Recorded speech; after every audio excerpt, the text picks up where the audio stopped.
Right, guys, welcome back to another episode of the Purpose Project. Today, I'm with Louis. We've just been saying things that we should not say on the podcast. So we're going to try our best not to do that today. Otherwise, we lose our jobs. Yeah. But today, obviously, earlier in the week, I've basically said, would people be interested in checking out a podcast on diabetes? Because as we've got on that sign there, we're doing a 100-kilometre ultra for Diabetes UK. That's on the 19th of July. It's very on topic. There's probably a lot of things that me and Louis can both share about the reasons why we're doing this and the whole motivation behind it. There's awareness that I can raise on diabetes and type 1 diabetes and share my story on it and how I sort of cope day to day. And then I think we'll naturally just get onto some other topics anyway. So yeah, I think what we start off with is finding out. I think we kick off with your why, mate, because obviously you've done a 50K. You started doing marathons a while ago. You've done a 50K, and then from that you was like, obviously, well, our conversation was, do you want to do 100K? And we're both here, and I was like, yeah, fuck it, I'll do 100K. Yeah, day out, yeah, mate. yeah. I mean, but to be fair, it's mine's gonna be pretty. I feel like in the background it's gonna be different to yours. So like my background, I was just like a real, real sheep. So like I was just someone who just coast every Louis day. the Sheep. Louis the Sheep. That's me. Go on. New Instagram handle. Oh no, I'm Louis the Shepherd now. No, but it was like just do what everyone else was doing, follow the crowd, don't really step out my comfort zone, don't do things that I thought, oh no, that's going to create a bit of discomfort, like just go and get pissed all the time. Basically, I just found like I was not making any progress. Through uni and stuff, you're doing that and it's great, you're having a sick time. But then I started realising like, nah, I'm not too happy here right now, so I need to start figuring things out. So I'm going to try and keep this as short as possible because it's a long story. Hurry up, mate. Mate, come on. It's your bedtime soon. Yeah. No, imagine you just walk off as usual. 10 minutes into the podcast goes bad. No, but basically, long story short, I signed up for an MMA fight just out of the blue. Hadn't done any. Done a bit of Muay Thai. Did that. I was like, that's one thing. And then... So that's your first time. You're getting out of comfort. Yeah. Which is really uncomfortable, to be honest. Yeah. Like, getting punched in the face isn't fun. Just choosing. It doesn't feel kicked. nice. No, Yeah. So you stepped well out of it there. Yeah. So it was doing that, and that was sort of kick-started. Then there was a big pause for a while, and then my mum had to have a liver transplant, so that kick-started like, right, everyone, do something. I'm going to do a marathon. Fuck it. And I did a half marathon in lockdown. Did you do that for charity? Did you do that for you for the Yeah, right? that was Okay. for charity. Right, go on. Before that, I did a half marathon in lockdown. One day I just woke up half marathon. I think it took me like 2 hours, 20 minutes. And I was like, how the hell do people do that twice? I was like, not a chance. But fuck it, we found out. Did a marathon. I was like, wow, that was... I loved like the feeling that. I loved like how you stick to one thing over a long period of time and get better at it throughout. So like, what's next? Hilly Marathon, did Athens. Right, what's next? Ultra Marathon, did the 57K. So yeah, you slowly build up. Marathon, Hilly Marathon, 57K, 100K. That was the logical next Well, step, you just mate. doubled it each time, mate. That's what you've done. No. You've literally, you've hit the jackpot and then just gone, right, I'm going all in again and doubling it. Yeah, mate, but the thing was like, I think what it was right, I just constantly started figuring shit out about myself, like, oh, you can do that. Like, I did a half marathon in lockdown, I was like, no way can I do double that. You do it, and they're like, oh, what else could I do? I could figure stuff out. And I basically like going on this sort of quest that I'm on, I'm figuring stuff out, what's next. And doing it in the physical world, but it also helps in other aspects of life. Like maybe before last April, I was like, no, I could never set up my own thing. And now I'm in the process of like building my own thing. Yeah. And it's like, no, I could never be someone who could afford a car and drive around. Now I've got a little dinger out there. Yeah. Little things like that, it just shifts your mind. So basically the big reason why I've signed up for this is to show myself like you can do hard shit. Yeah. And once I've done this, it's like, well, what's next? And just constantly building and sort of helping, and I'm sort of helping other people realise that as well. That's a mission of mine. Right, got you. So you're doing it because, number one, you want to step out your comfort zone. Yeah. Number two, you're showing to yourself that you can achieve these hard things. Along the way, when you're doing these things, you're saying you're figuring shit out. So you're doing that physically and mentally. Yeah. Right. And then you've also got your inspiration. You obviously run the Elevate project. you're inspiring other people to step out the comfort zone, transform, and then that you want to practice what you preach, basically. Yeah. Right, so that's your why for it. Yeah. Big value of mine is practicing what you preach. Yeah. I think as a coach, like you'll know as well, I think anyone who whatever they're talking about, they need to have the actions to show. If I was telling people on the Elevate project, go and push your boundaries, go and do this over and over again, but I was not doing anything, like I feel like a fraud. Yeah, it's a hard one, that, isn't it? Because like, I remember when I first got into the fitness industry, and we're talking like probably like 14 years ago, really. If not, it might even be slightly more. There was a number of coaches that I was looking at the time who weren't in the best shape, but were like incredible coaches. Yeah. And then there was other coaches who were in incredible shape, but weren't the best coaches.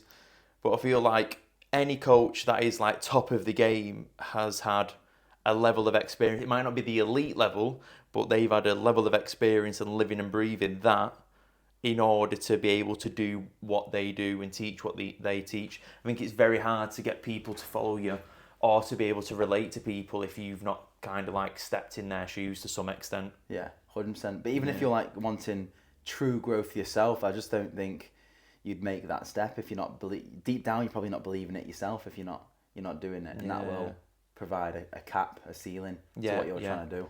Especially with this, like with the ultra stuff, we've seen it ourselves. Like the people who we seek advice from are people who've done ultras. You know, like the when we're speaking to these physiotherapists and getting support, we're wanting people who've worked with people who've done ultras. They've either done it themselves, they've got that experience, they can relate to it. Yeah. Programming wise, you know, you're engaging with people who've done it before. It's not just a case of let's just find Joe Blogs and let them do a program for us. Yeah. That's where that integrity comes from. So yeah, I completely get that. So what do you? So let's say, obviously this is a random one to throw in there, but let's say when we've been doing our training recently. Oh mate. Yeah. So we got 50k this weekend. We done 42k on Saturday, and it was basically we climbed up Ben Nevis a little bit more, which is pretty funny that if you think about it. So we done a big peak and ran a marathon. But yeah, so when you're in these points where you're like really struggling, because I know what I do when I'm like really struggling, and in absolute hell, and like my whole body's telling me to stop. Piece of shit. Yeah. No, joking. Yeah. But I know what I do in that. Where are you at? Do you have certain things that motivate you, or is it a case of you just drown everything out and keep going? Well, yeah, it's been weird because normally, like through all training, I know if it's a high rocks training block or even my last ultra, like I'm really, really good at just like seeing what I need to do and just doing it and just cracking on, and that's fine. And I sort of just go on autopilot. But this block, if I'm honest, is like there's been so much negotiation going on in my head. It's well shit. But I've not had it like I've not had it in ages. Like normally I'm used to just doing it when even it's like just an hour on the bike. I know it's gonna be easy. I'm like, so I'll just do 45 minutes. And I have fallen to that like a few times on this block. Even just like an hour on the Stairmaster, I should just cut it short. Even that session this morning, like there's loads of sessions I've had to regress because like my body, even the negotiations has been taken over.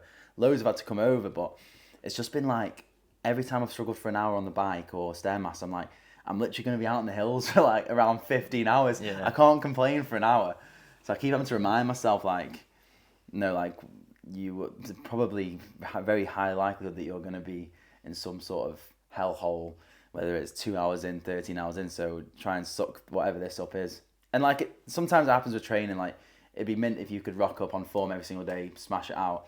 But the nature of it is like you might regress on some days, you might progress on some days. But I've recently been finding loads like in a talk where I've had to really speak to myself. And try not do it in a negative manner, but doing it in a way like, listen, like this is only temporary. Like you've done hard shit. I'm a big advocate. Like when the big reason why I do hard challenges is because when a future hard challenge comes, you can sort of look back in your logbook and say, "Oh, I've done that." So let's just remind myself I can do that. So it's hard, and I try my best just to really stay present in like a tough training session, like on the bike. Mate, you got used to these bike sessions now. Like, when your quads, when you've got like 5 rounds of something and your quads are up, so you fucked in the first minute, you're like, oh, here we go. Yeah, Here we go. Yeah. That's Do you know what I find mad about the bike though? Is like, especially if you've done like anything that's like progressive in intensity and then you step it back. So that's like the other day I done like a 60-minute progression and then it was doing that block all over again, but starting on that first like 10-minute segment. And it was like the first 10-minute segment that I done was horrible. The second time I got round to that, I was on that pace and I was like, this is well slow. Yeah. So it's weird how the lactate builds up and you're just in hell. Yeah. And then next time round that buffers. But then when you get to that high intense phase for the second time round, it is the worst thing ever. Right, I know. Yeah. I think it's like... That's where I negotiate. Yeah. Like, but on the screen. I do screen negotiations. I'm like Really? doing mad maths and stuff, and I'm like saying like 7.5 minutes left, 7 minutes left, and I'm like, right, 6 minutes 45 seconds left. I'm like doing that, and then I'm breaking it down into like whatever I can. Sometimes I'm counting reps, and just like getting through it as much as I can. Yeah. I'll try and do like on the bike. I'll try and do like break up into 30 seconds. So I do like 30 seconds lent over, 30 seconds slightly. Yeah, sat up, and go that works. back and break it I rate out. that. Stuff like that. But mate, it's been mad. I feel like with like obviously we both like smashed highs before. That's a lot of different modalities in one, and so your brain is constantly like engaged in different aspects of whatever the exercise is. Whereas here we've literally just had bike, run, stairmaster. Yeah, step ups. And obviously we've been doing like rehab and loads of rehab. And it's just the hours, and I feel like with this sort of training we've had to like, I'm not sure about you, but get used to just being bored. Yeah, it's boring as fuck. Yeah. It's but even when we're running, mate, on Saturday, 6 hours 20, 42k, we must have shared about 12 words. Yeah. And I was in hell in the last 10k, mate. But let's put you in a situation then. Let's say we're 70k in on July the 19th. Yeah. And you're in absolute hell and like you just want to stop as much as possible. What are you going to use to keep going? Are you going to use anything? There's two things that I've done in the past. The first one is obviously like just constant reminder of like being present now. Like I've been trying to work on it a lot. It's like you can literally only be here now. You can't be 5 minutes in time, you can't be 5 minutes back, you can only literally be now. So just keep reminding yourself now, whether that is like, I don't know, walk to that rock in front of you, walk to that tree, do 2 more steps, and then if you have to reset at every step, if you have to, then so be it. I remember I've done it before where I literally just somehow got myself into a state where I was in a bubble and I felt like I was in a bubble, but anything outside the bubble, I didn't know what was going on. Only inside that bubble. So obviously that bubble was probably 2 steps forward. Yeah. And I was like, that just worked because I just stayed in that bubble the whole time. Didn't think about anything outside of it. Yeah. Being present. And then another thing is like, I just think you've somehow got to get to a place where emotions are like out the equation. Yeah. Because these are the things where they're gonna start questioning like, oh, you're a bit tired here. Oh, bloody hell, you've got 20k left. Oh my, we've got 15k till the next checkpoint. Like, you don't need that extra energy to be expended. So it's like trying to just keep that out of the equation. And it's easier said than done. But it's like just shine it away a little bit. Yeah. However you do that is different for different people. But I think a big one is like just pretending like, I don't know, you're in a bubble or something. Just how can you remind yourself that you're literally only here now? Because those nows, now, will end up leading up to 100K. Yeah, of course. Yeah. It makes sense. Makes complete sense. And I think it's just like, it's that whole idea of like, well, I hope like whatever it is will end soon, when you know it'll end eventually, you know. Yeah, definitely. I think a big what thing. What about you though? Yeah, for me, I just go into complete like there's all sorts goes on, but I always have this visualization of like, and I learned this in therapy years ago, and it was something that I really clung on to, and it was it's like no matter what like state I'm in, no matter how bad it is, no matter what the conditions, no matter what the emotion, no matter like how ill I might be or how happy and well, it doesn't matter what it is. It's like the whole concept of my life and how I live my life is just like left foot, right foot. It's just moving forwards. So it's like I could be saying to myself at that point in time, like, I'm in hell, I want to stop this, blah, blah, blah, but it won't actually stop me. No. Do you get what I mean? So it's like, I know no matter what I say or no matter what I feel, I won't stop. Yeah. Obviously, these boundaries where I'm like, if I think I'm going to get like severely injured or be severely ill, you know, this is a life or death thing. This is something that we're doing for like inspiring. It's, you know, it's for Diabetes UK. There are those boundaries where, like, you know, unless I've got something to prove to myself, Yeah. you know, I will stop and look after myself. But in terms of it, it's like the reality of it is I just won't stop. It's the same in the marathon. Like when we done the marathon, a few K in, I was done, mate. I was absolutely done. And it was just, I ran myself to a point where I couldn't move my knee anymore without it being like, yeah, like if I move my knee, I'll just write the fucker off and I won't be doing any ultra. And then it was just a case of like, you know, I remember people texting me at the time just saying, just sack it off, just walk off on the side and get an Uber. And I was just like, yeah, but I can just walk it, can't I? Like, I'm not asked about the time. Yeah. I can literally just walk this last bit. Yeah. What do you reckon that is, though? Like, because you are, like, in a horrible position, like, and you have that conversation again, should I stop, should I not? But, like, you never fall to, like, I should stop. Do you know what I mean? Like, what do you reckon that is? For you, anyway. For me, it's that point of, you know, I will stop if it's going to be, like, really stupid for me to carry on.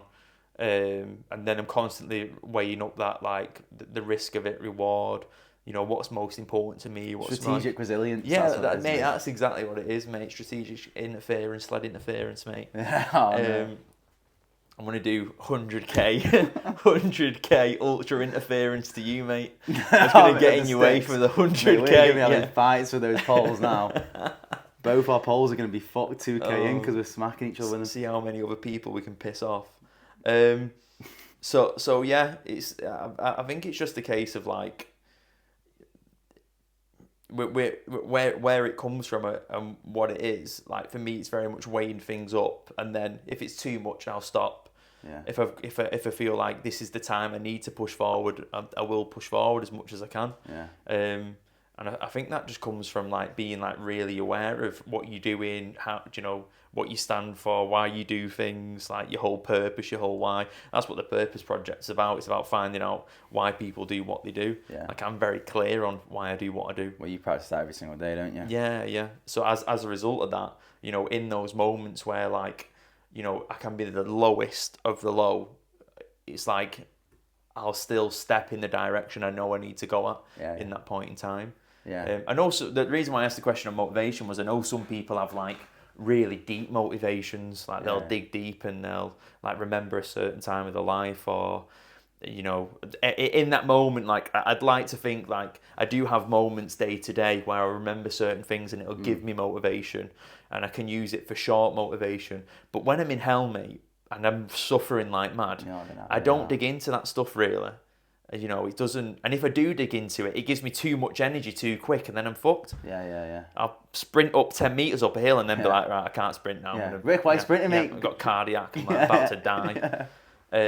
So yeah. No, I get what you mean though, but it's interesting though, because obviously we go back to like the why mine's very different, but go back, I think I was in, what was it, last November or something when we signed up there. I remember being in London, I FaceTimed you and we literally booked the marathon and the ultra in one. I remember buzzing out my head, but like when you just like signed up for it for that, like why did you want to just like do that?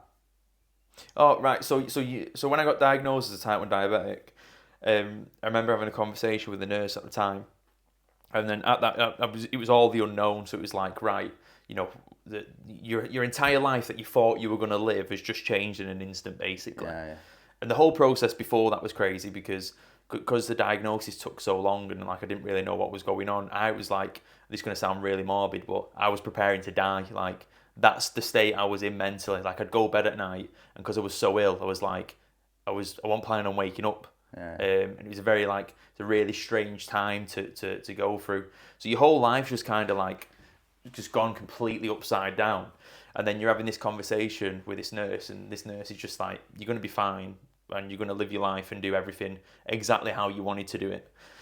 So from that, I was like, right, there's certain things I'm going to have to tick off on this. You know, what's the challenges I'm going to set? So if you remember, I originally was going to do that marathon assault course. And the reason why I wanted to do something to that extent, I've obviously skipped forward on quite a lot of milestones here to get to that goal. But the reason why I want to do that, because it was like, in my head I was like, if I'm ever in a situation in life where I've got to keep going for a long period of time and still manage my diabetes, I just want to know I can do that. Yeah. Like, I just want to know that I can last for that long and manage my blood sugars well, and not collapse and not need an ambulance and all these different things. Like, I want to be able to be in control to whatever extent I can of this immune disease. So that's why I set that, is because that's like, right, it's pretty ridiculous. You're doing a lot of things. You're going out there, you know, the race is going to take you at least like 7 or 8 hours minimum. And I'm gonna figure out how to do all these things in the process up to it. And the same, you know, I had the same goal for like managing bloods while I'm swimming, and like doing it while I'm cycling, doing it while MMA. I've got these goals that are on my list, like my bucket list, type thing, where, you know, I'm going to tick these off over the years. And it just so happened that the time was right to align into after meeting you and what's been going on with the gym. It's kind of like, right, the time's right to tick off that running base goal. It just felt like the right time as well. Yeah. So when it was like we went to Japan, we were chatting about things, and you know, I had the ultra coming up. I was like, well, that marathon coming up. We sort of like postponed that, and then we spoke about doing a longer distance, and then, you know, you said the 100k, and I was like, perfect. Yeah. Let's just do that. Yeah. So that's the way that come about. Nice. But what about let's rewind things now, because obviously we're doing this, like, we're doing it for Diabetes UK, obviously something very close to you, and I want to be there as like part to support the mission and whatnot. But like, how did, for people that don't know, and also me as well, like I want to understand way more. Like, how do you this is gonna sound as the stupidest way to ask it, but how did you get diabetes? Yeah. Oh, basically, I just ate loads of chocolate. The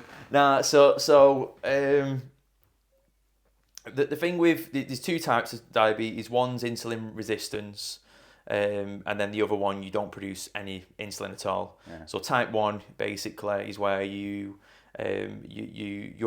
immune system attacks the beta cells that you produce from your pancreas. It completely destroys them. It sees them as a foreign body and it kills them. And then that means that you can't produce insulin anymore.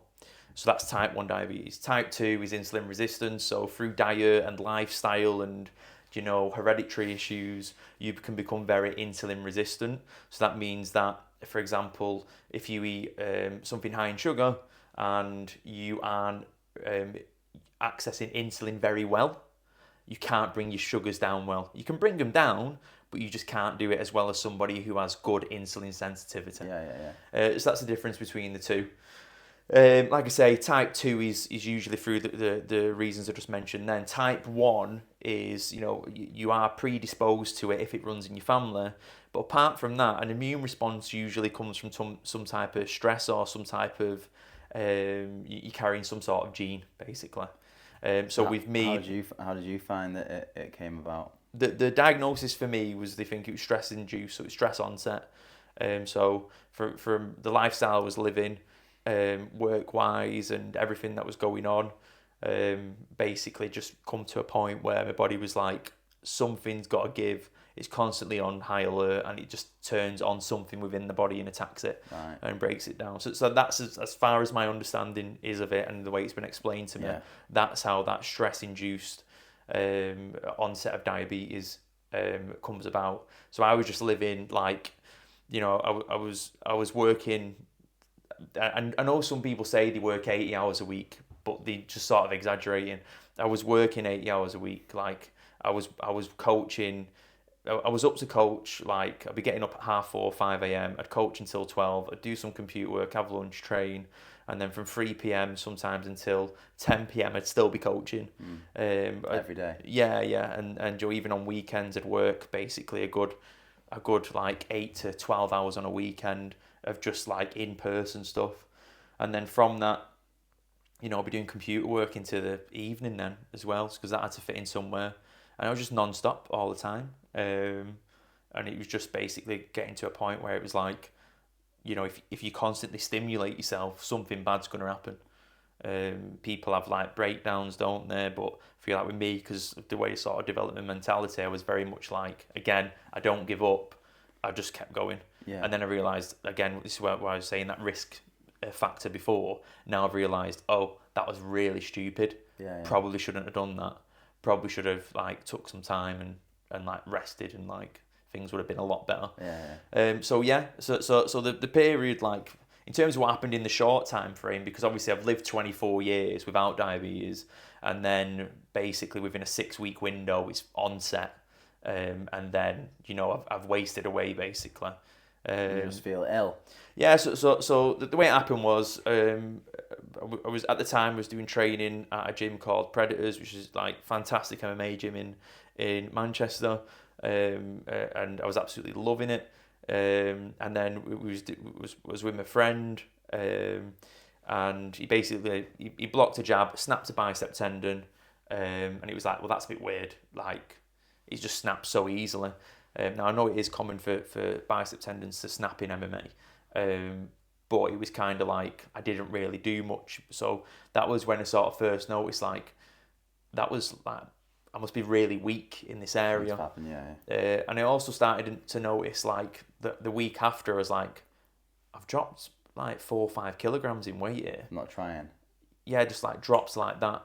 And I'm like, I'm starting to go to the toilet a lot. I'm starting to feel really fatigued and weak. And he was like, I didn't even know I'd snapped my bicep tendon at that point in time, but I just knew like I'd hurt my arm, and I was like, this is really weak. Like, what's going on? It took quite a while to get the bicep tendon sort of scanned and diagnosed with a rupture. But in that period of time, the bruising came up on my arm. But as that's happening, like, I'm losing loads more weight. I'm going to the toilet like 20, 30 times in the day, 20, 30 times at night. I've gone off after 2-3 weeks to get my bloods done. I've not heard anything back. So I'm like, what's going on? I've continued to lose even more weight to the point where like my ribs are showing now, like really gone. I'm still trying to train. I'm still trying to put a smile on my face. I'm still trying to work. It's like a few weeks in, then I found out that I snapped my bicep tendon, and like I'm at this point now where I'm like, I'm looking at myself in the mirror and I'm thinking, I'm seriously ill here. So, I'm going to bed at night and I'm like, I know it sounds weird, but when you notice you're getting ill, and it's like, oh, just go to the doctors. It's like I've already been to the doctors, so I'm mad anxious about going back to the doctors, because I'm like, what are they going to say? Have I got cancer? Have I got a tumour? Yeah. Like, is this a death sentence now? Like, would I rather just go to sleep one night and not wake up? Like, what would I prefer? And these are all the conversations that are going on in my head. And I've gone and got a blood test again, and I've heard nothing back again. And it's at that point then, it was about another 5 or 6 days, and it just got to the point where it was just dead hard to stand up or walk around. And I remember sort of like people seeing me and just being like really upset and worried. Right. And I was like, right, fuck this. Like, I'm going into A&E ASAP. And that's where we're going to A&E. And it's funny because at that point in time as well, like, just so people know, like, I'm eating like 6,000-7,000 calories a day to try and gain weight, because I'm like, I'm still working hard to not lose weight. And yeah. And people are telling, like, originally the first few weeks, people were like, oh, you're just stressed. Yeah. And I'm like, fucking hell, stress is like making me lose this much weight. I don't even know if that's possible. And I go straight in, and like, it was funny because I'm telling this woman my symptoms, and within like she must have seen me as well and thought, he looks fucked. And she went, just come here, like, straight through, skipped everyone in A&E, and she sat me down, she done my blood sugars, and she was like, your blood sugars are off the chart. And I was like, right. And she was like, you've got type 1 diabetes. And I just went, like, in that moment, I sort of looked at her, and I was like, yes, get in! Because at that point in time, I thought I was going to die. And I was I'm going to, like, I've got cancer or something like that. I was having a death sentence. So when she said you got type 1 diabetes, I was like, get in, I can manage that. Yeah. And then I fainted. Yeah, Yeah. That's the most energy you've Yeah, used in yeah, about 3 yeah. weeks. I mate. literally was like, sat down and I was like, Jesus Christ. Just like, she was like, get on the floor. So I'm like, lay on the floor like this. I dead faint. I'm like, oh God, thank God it's diabetes like that. Whereas other people I know would have been like, fuck, it's diabetes. Did you have a diabetes party? Yeah, yeah. And it was like, she took me into resus, and then everyone was just telling me like, then they were like, oh yeah, you're nearly dead. And I'm like, fucking what? Like, because telling them how long it's been and what's been going on. And they're telling me about diabetic ketoacidosis. So the reason why you waste away as a diabetic is because you have high blood sugars. So sugars circulating in your blood and not getting into your muscle and your liver.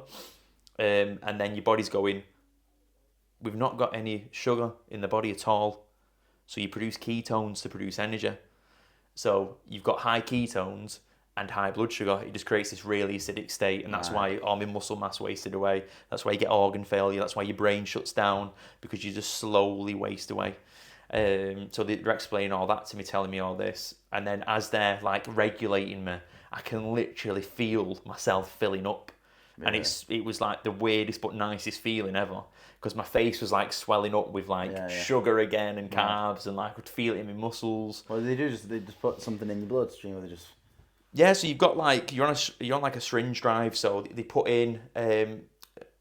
insulin in one vein and they put sugars in another vein, and then basically when you're first diagnosed, they put a fuckload of insulin in, and then they put a little bit of sugar in and potassium as well, and then they just slowly change that and put it on I think it's called a sliding scale, to basically get the ratio right.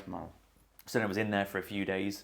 And I just immediately knew. I was like, when they said it was diabetes, I was like, right, I'll study it, I'll find out, I'll manage it. I met this great nurse called Adele, and she was just so like, she just gave me like the instant. You just need one person to be like, I know people who've done this and they live a really good life. You're gonna be fine. And it was just her confidence, and I was just like, cheers for that. Took that and then went for it, mate. So. That's obviously, I've gone on quite a bit there, but that's like the whole process. There's so much that went on, mate. It was ridiculous. But that was like the whole process around the diagnosis.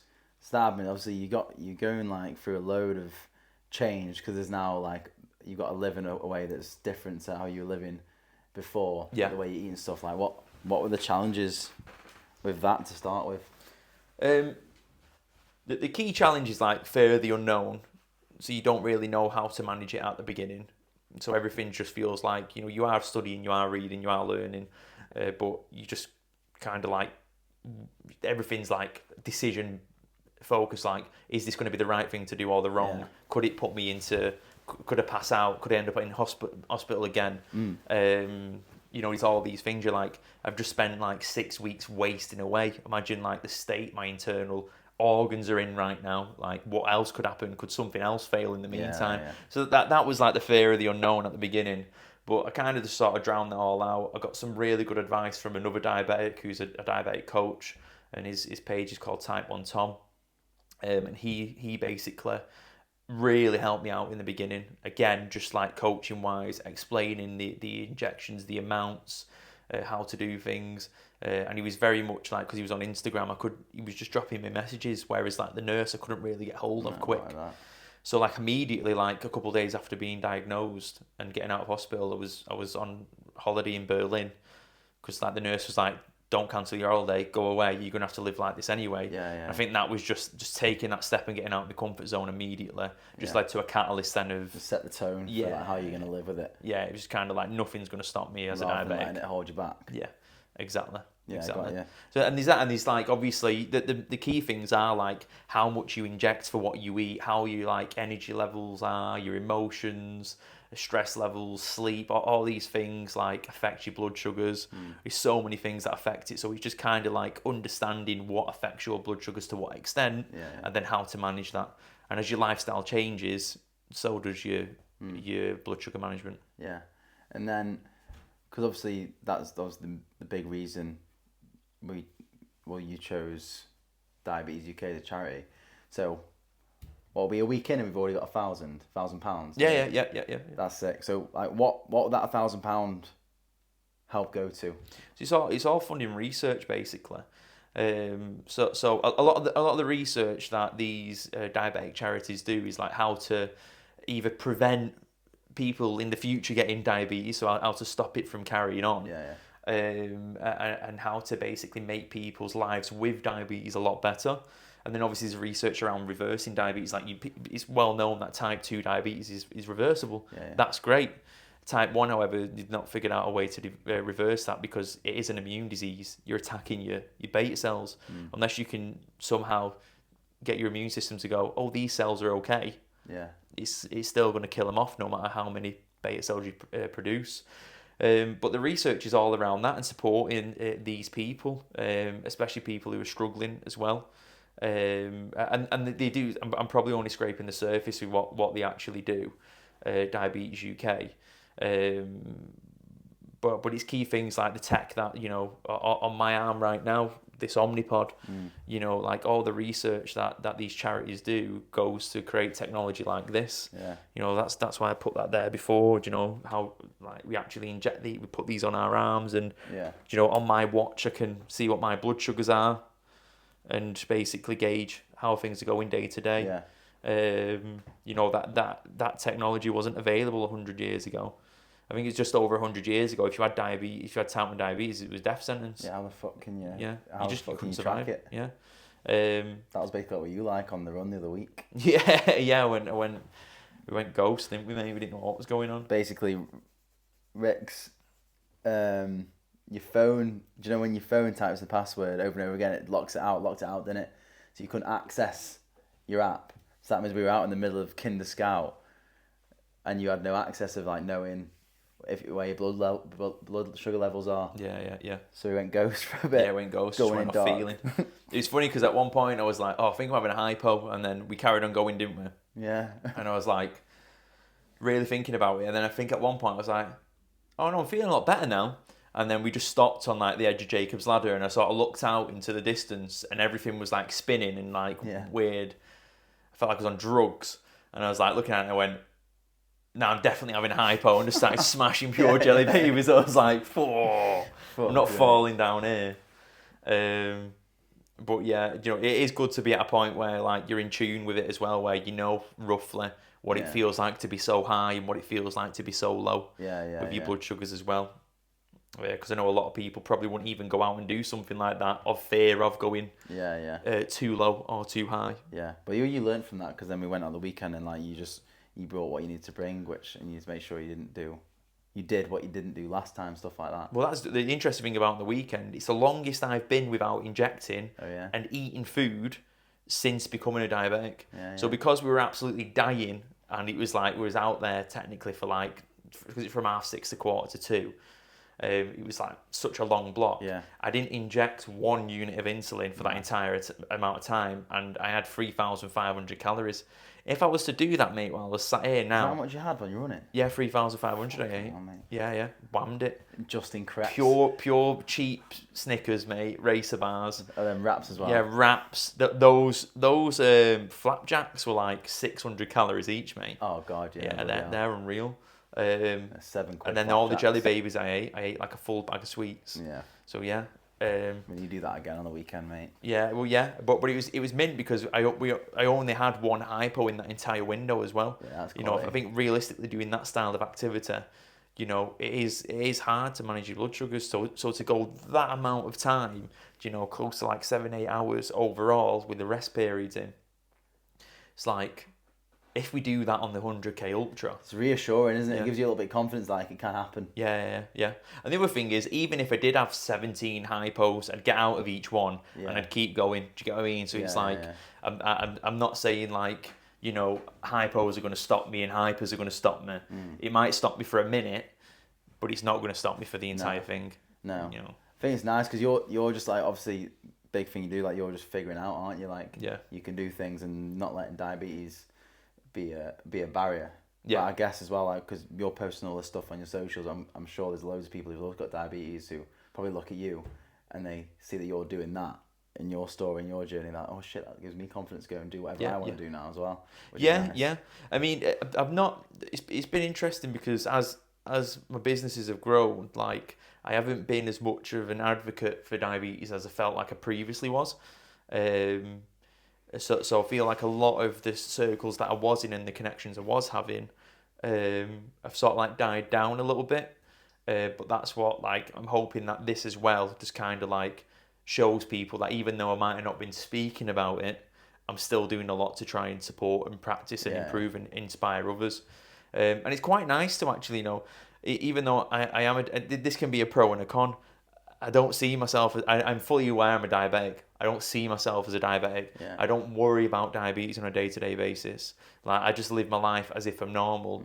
I know I've got to make hundreds of decisions day to day around diabetes, but I don't let them be like overwhelming or stressful. Yeah. And as a result of that, that's probably why I don't speak about it all the time. I know people who are close to me, and like obviously like close friends and family, and that I get that they see it more. And like, if I'm having a hypo, I might actually show them how I'm feeling, or if I'm having a hypo, I might actually show them how I'm feeling. But day to day, when I'm working and that, I don't really show people how I'm feeling with it, because it's like, well, what do I do? Do I just stop this meeting now and just like chill for 20 minutes? But I can't really work on that. Life doesn't work that way. Do you get what I mean? Yeah. So it's always about, like, obviously there's boundaries to it, but it's about still moving forwards even as that shit's going on. But yeah, mate, that's how that was the whole diagnosis thing. That's what the charity's for and what it does, and that's what people are donating towards. There's things like Omnipods as well. We call it a closed loop system. If everyone gets those who's a type 1 diabetic, that'll make their life so much easier. Well, so with them, it's just a much more advanced version. Like, you just don't have to track your own. Yeah. So this tells you what your blood sugars are, and then an Omnipod on this arm, for example, would go and inject if your blood sugars are too high, and just do it automatically. The only thing it doesn't do is bring your blood sugars up, so that's where you've got to eat. So you've still got to monitor that side of it. But it can and then you can fine tune it on the system to how much it injects and so on. So it's just, and the technology keeps getting better and better. It's ridiculous. Do you think you get to the point where you get your hands on something like that? Hopefully. I mean, as far as I'm aware, I think this might, a lot of people in a similar boat to me might feel the same as me on this. And like, if you have good HbA1c, which is like your health marker as a type 1 diabetic, you don't get access to this type of stuff, especially when it's new. It's usually people who really struggle who get access to it, and I completely understand that people are really struggling and they need it. But it's also kind of like, my view on it is, if you're really proactive in looking after yourself, why shouldn't you be allowed to make it even easier and do things even better? But it is what it is. I'm not complaining. Like I say, 100 odd years ago, people were just dying with it. So, the fact that we have these pens and we have these pumps and we have these devices, and you haven't got to do finger pricks all the time, it just makes life so much easier. It's class, mate. It's class that you can be in a position to do things like this. Yeah. Like, it's already class that you can manage it well and live your life and do your work and everything, but like, to push on the next level, like even physically, like what we're doing. Yeah. Like that's it's just class that's now a thing. Yeah. It's funny because, like, do you know what's mad? The fact that like 50k seems so small. Yeah, 50k is a training session. Yeah. Like, I have no anxiety for doing 50k on Saturday. I'm just like, I'm gonna do it. So do you get what I mean? We're doing an ultra and a marathon in our ultra marathon training session. It's gonna be mad. But do you know what's mad about this? Because obviously with like the ultras and stuff, like marathons, people know that you run up to like, you progressively overload on your running, on your long run, you go up to maybe maximum 36k. So there's 6k of unknown. But you can't really do that with an ultra, can you? You can't really go 50, 55, 60, 70, 80. You'd be fucked, mate, by the time you're running. Game over, you can't do that at all. And what I learned as well, so when we're looking at like how training programs work, a lot of people put like back-to-back days on. So it can be a run or a bike, but like, for example, my plan's to do like fucking 20k on Friday before the 50k. Yeah. I think you were going to do a session as well. Yeah. So that's just going to be heavy. I think it's just like getting your legs just used to being definitely absolutely battered. I think it's quite good for you because, like, as well, like I'd say you're quite injury resilient. So like you, you can do these styles of training and really like, and I know you do a lot of work to not get injured, but it's like you can go through that as well. So it's like really, I'd love to like do a block in your shoes just to see what that's like. Yeah. Because a lot of my blocks are built around like just not getting injured. Like if I don't get injured, I'm probably going to be able to do the event. Yeah. So mine's like a really mindful approach to training. Yeah. You've done it well though. Fucking hell, like you do. So let's talk like January time. You obviously had all these Harrods blocks, marathon, ultra. In January, you were like really having to manage your like loads of different injuries. Yeah. And to the point where you're like, fucking hell, you probably question like we'll be able to get any of these done. But you like smashed a marathon PB. Then you did 2, or was it 3 high rocks or something, and then you still went and did your ultra training block with like a hybrid games event that's in there or something. Yeah. And it's like we're still here now, where you're not in a position where you're like, nah, my body's gonna be fucked here. Yeah. It's I feel like what's been interesting about this is like I've really learned about. The block's not been ideal at all, but I've learned how my diabetes affects me in this style of training. Yeah. Because so when we do 200k next year. Yeah. It's when we do like around Mount Fuji. Mate, you're gonna ask me that. You're gonna be like, Rick, do you want to do that? And I'll be like, fuck off. Wait, I do know actually. If we said right, we're going to Japan, it was like, do you want to run around Mount Fuji? I'd be like, fuck it, we'll do it over like 2 weeks, mate. Now what we'll do, we'll climb up it first. We'll go up Mount Fuji, up and down, and then we'll do one lap round it, and then we'll go batting cage after me. Yeah. No one understands our love for batting cages, baseball batting cages. Yeah, that'd be mad, mate. The thing is, I would go to the batting cage as well. I'd probably be throwing up, dying at the batting cage, but I'd still be there like, yes. Get headbutted by a ball at 100 miles an hour. But yeah, and then I suppose like in terms of awareness for like living with diabetes now, years on, you know, some of the realities are like, or home truths is, yeah, it does get tiring. Like, you know, when your alarm's going off in the middle of the night, and it might have done it. You might have had a full week of not managing your blood sugar as well. Yeah. You know, just because life's hard and it's hard to balance things, and you know nothing's perfect. And every night you've been woken up by higher blood sugars. Yeah. Like after years of managing it, sometimes you just forget to inject. Sometimes you just turn the thing off and you go back to sleep. Yeah, I don't care about that now. And you wake up in the morning, you're just like the driest mouth ever. You've got a headache, and you just like, you feel grim, you got cramps, and you're just like, what is going on? It's like, oh, it's because my blood sugars have been at 16 all night. Yeah. Because like I get like I'm too tired, or I've just like took a foot off the pedal with it, and so on. And that obviously affects your health. So that's like it is a tough one. And the other thing is, you know, if you are like, I feel like a lot of my day to day, you know, I am good at making decisions. I feel like that's why I'm in the career path I'm in, and I do what I do. But I feel like making decisions are taxing. Like when you've got to make like important decisions, it's a very tiring thing to do, because there's a lot of consequences that come from those decisions as well. So just adding in all those other decisions around, you know, your blood sugars, and you know, what you should do training wise, and you know what you should do with your food throughout the day, sleep time, socializing, like, you know, sometimes, you know, you might want to go to a social event, but it's just a better thing for your own health to chill out. Yeah. Sometimes it's the other way around. It's like all these things you've got to manage. There's a lot of decision making, so you can get like, it's like sort of like paralyzed in a sense from all these decisions. And then the other thing is emotions, like, because it affects your hormones. I have noticed like emotionally, pre-diabetes to where I am right now, I think I've done incredibly well at managing my emotions and staying, you know, well balanced. But I definitely noticed a huge change after becoming a diabetic. And I never accepted in the first couple of years that when your blood sugars are up and down, it affects how you feel. I was just like, no, that's internal. It's just something physical. It's not a feeling. But the reality of it is, it affects how you feel as well. And then that affects, you know, yourself and the people around you. So it can affect, you know, your relationships, you know, personal, work-based, whatever it might be. You know, family and all these different things is like, that's something that can affect you. So yeah, they're like the home truths of it. Yeah.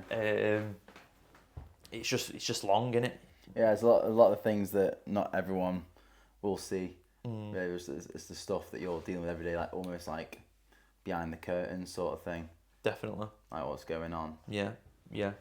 Like people you interact with it every day, just crossing by, won't see any of that, will they? But then the people who are, like you said, close to you will see that. And of course, like you're in a position where you want to be like building other things in your external world, but you can't let the diabetes be a factor of affecting that. Yeah. But there's a lot of, like you said, a lot of decision making, a lot of managing, a lot of time to sort of stop and think before acting in certain ways as well. Definitely. I mean, another thing as well is comparison. Like, there's probably other diabetics like this, and comparison in general. Like, you know, because I see myself as normal. Like, I have to remind myself that my body doesn't function like somebody's who's perfectly healthy and well. Yeah. So training wise, for example, I can't train like other people train because I'll get ill. Like, that's the reality of it. So it's like if I compare myself or think like I should be able to train like other people who are healthy and well, then I'll be like, right, if I do that, that's actually worse for me. Yeah. But if I'm fully aware of the state I'm in and where I'm at, and my health and what I need, then I can actually be even more healthy and train better. Yeah. It's the same with like, you know, there's probably a lot of people with conditions who compare themselves within fitness racing. Like, if somebody's got an immune disease and they're doing a fitness race, you know, that's just sick in itself. Like, well done. Like, if you start, I know people who are perfectly fit and well who compare themselves with other people. Yeah. You start comparing yourself with other people and all that stuff, it's just going to be like, you'll end up in a world of hell. Yeah. Do you get what I mean? Yeah, it eats up a lot of energy. But I think, well, you said it to me not long ago, and it's stuck, and it's like, obviously it sounds like something you live by, is like, especially for you, is like just doing your best on that day. Like, you can control your absolute best. So if in your head you're comparing and you want to be as good as X person, whatever it is, but because of just they're fully healthy and you've got your diabetes, you've got an immune disorder, like, if you compare, then it's going to waste a lot of energy. Yeah. Whereas if you forget about that and rather like, right, yeah, maybe in some ways I'm gonna be more compromised than X person. So let's just try and do my best on that day. And some days that best will be better than other days, but you can live to that. And then once you've truly done your best, you can be like, oh, I'm actually quite happy with that. 100%, mate. That's a game changer, having that mindset. And the other thing with that is like, if you have that rule in your head, it doesn't matter what you're doing, you're fully aware that you didn't have anything else that day. So it could have been the best result ever. Yeah. You know, you could have, you know, come first and won, or you might have come 100th. Like, but it doesn't matter, because it's like, you literally know you couldn't have give anything else in whatever you were doing. Like, you give it 100%. I think that's like that's a great mindset to have in anything you do. Yeah, because then there might be little feelings of disappointment if maybe you tried your best but it still wasn't the score or the time, whatever it is, or the result you wanted. But like, deep down, and you'll know that was like, you know what, that was it. Yeah. And I think like for you that's really, really handy, but I think for everyone really, definitely, to have that sort of mindset, definitely. To keep things sustainable, well, stop beating yourself up and just keep what you can in the control, and that is simply doing your best on that day, whatever it is. Yeah. And I think it just takes loads of pressure off that as well.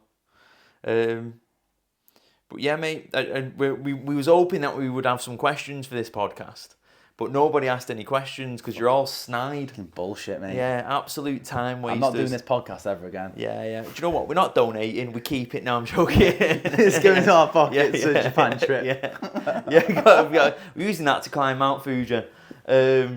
But yeah, so like, if anybody does have any questions, they can fire away. Have you got anything else that you want to run through, mate? Anything you want to bring up? Anything interesting you want to speak about? No. Oh, I tell you what, we can speak about quick. Don't interrupt me ever again. Yeah. Speak. So, how funny was it the other day when we was doing the Mantor route, and then we just ended up on the edge of a cliff, and then rather than go, let's go down the normal route, we just decided to extend our poles to maximum extension. Once we found that out, mate, as a game changer. Once you told me you can erect the poles as long as possible, we were going down that. It was like this steep. I've got a video of you falling down. I was like, we're gonna start to slip. Mate, when I saw one sheep doing it, I saw a sheep, I was like, well, I can do it if a sheep's doing it, mate. Yeah, that sheep ran down. That's hilarious, that know, though. Who is that? Now, do you know what else is funny? So one of the, me and him were on like, so we're on our third loop. We're going up, like at Kinder Scout, we're going up the opposite way. And it's just horrible. And like, next thing, I hear like some noise behind me and I can hear these poles and I thought, what kid is going faster than us on this? Anyway, there's this guy and he's absolutely gazelling up this mountain. And he's literally, me and Louis are using the poles like left, right, and we're just trying to get up. This guy's like using two at once and like slamming them down and pulling through. And then it was funny because I'm behind Louis and I look up, and as I look up, I see us both look at him, and it's like we both nod and go, and immediately we both start copying what he's doing and like sending it up the hill. Went no faster. Yeah. We weren't going any quicker. But it was like, in that moment, we was like, I don't even know if that guy's method was better. He might just be unbelievably fit. But I was like, he looks like he knows what he's doing. Yeah, let's copy him. I'm using those poles like that, mate. He had a Red Bull hat on, mate. Yeah, That's what I saw. That's the first thing I thought. He knows what he's doing. He had a Red Bull hat on. He's the trail run version of Jake Dearden, mate. Yeah, I know. That's what he is. It was funny as well, though, because like, these like little things that happen in the space of like a couple hours. So it's just guaranteed that over the space of this whole 100k, there's just going to be loads of random shit that goes on. I don't want to say a single word to you from start to finish. Loads mate. of random shit. Like I remember even just the 50k I did last year, like loads of things. Should we tell them about what we're thinking about doing mid 100k, or should we save that and then we just post that one day? Nah, tell him, mate. Should we tell him? Yeah. So basically, I love golf now. Hi, I'm golf tournament. We played in our first golf tournament, came third. Yeah. We got beaten by some geriatrics. Yeah. So yeah, basically. Got into golf recently. He's a little golf sweat merchant, little young Prince Louis doing, what was your handicap? 2 or something. Something ridiculous. Yeah. 5 Yeah. So anyway, he's found out he does it, got into it, and like, this is the best thing ever. So the other day we took like, and I don't know why we took this, but we took a fucking pitching wedge to the to the trail run. And we was like, we'll just hit some balls about if we get bored. Yeah. And then we were like halfway through and was like, why have we brought a pitching wedge? Like, why haven't we bought a driver and just send it? Anyway, what we've decided is, there's a lot of this ultra that we do along the sea. Yeah, it's on the coast, isn't it? So we were like, perfect. At some point, just to have a laugh, as we're doing this 100k ultra, ideally in the second half rather than in the first half, because it'll be a little motivation boost. I'm going to try and get my dad to come and meet up with us. Yeah, someone. He's going to turn up with a driver and a load of golf balls. Yeah. Big Bertha. Yeah, we'll bring a Big Bertha. We'll bring Dan's Big Bertha. Or we'll borrow Jack's stealth bomber, mate. If you use that, mate, Jesus Christ. Jack Forsyth, mate, we're stealing your stealth bomber. Yeah, you create a tidal wave with that, mate. And then basically what we're going to do is we're just going to send a load of golf balls into the distance, aren't we, mate? Yeah. Just for a laugh. Just not kill any turtles on the way. Yeah. Yeah. We're going to try and kill as many turtles as possible. So yeah, that's what we're going to do. We're going to break it up, and I'm guessing we'll probably end up doing some other stupid shit along the way. Yeah, because what we're not doing though is, mate, because this is what's fucked me up week after week, is running down a hill at a 3:30 pace. Because when we do that after the first 12k loop, because we get excited, my knees are done, mate. Yeah, but it's just funny, isn't it? Oh god. I don't know, mate. There's going to be all sorts of decisions being made on this 100k. Probably wrong ones, a lot of them. Like a few little tumbles, a few little falls. I think the only right decision we make is stealth bomber. Driver off the coast. Yeah. It's gonna be mad. I don't even know what to expect. Like I was even trying to think in my head like a plan of how to do whatever it is, fuel and stuff. I was like, mate, it might get to like 20k and I'm dying already. Yeah. There's one thing that's happening, mate. Even if we go over the time cap, it's still getting done. Right? Let's say we were in absolute hell no matter what. It's getting done no matter what, mate. Yeah. I think that's one thing that we're gonna do. We're probably gonna do really well, to be honest. That's the reality of it. The way we are and how things are going. But nonetheless, like we're raising money for a good cause. We've both got our whys and our reasons. We've got some sound lads doing it with us as well. Yeah. We've got our family there to support us, and partners and friends and so on. So it's like, it's going to be mint, mate. It's gonna be great, mate. It's a day out. It's all fun and games. Like, got to add a little bit of humour to this sort of shit. Because if you go in all miserable the whole time, it's gonna be grim. But find a little light. I think it's gonna be class, mate. Definitely. It's gonna be class. We're just gonna create some more stories to tell each other, tell everyone, and the next day is gonna be fun. And just think about the fish and chips on the finish line, mate. Oh, mate, I probably won't even want to eat. Yeah, fish and chips. Get that. If like 3 a.m, I'd be like, don't fucking speak to me. So yeah, right. Anything else you want to say, mate? I think that's all, lad. Sick. Well, obviously, depending on when you're listening to this, if it's before July the 19th, 2025, you can donate. If not, go and donate some money anyway. Just go do that yourself to Diabetes UK. Support the cause. If anyone's got any questions, they can fire away. Yeah, we'll have the donation link still live after the event as well for a little bit. Yeah, give it some time. Yeah. And yeah, you'll be able to track the ultra if you want. We'll have that stuff online. We might record one after the ultra just to share the stories. But yeah, that's another episode of the Purpose Project done. Hope you enjoyed, and we'll see you in the next one. Cheers. See you in a bit.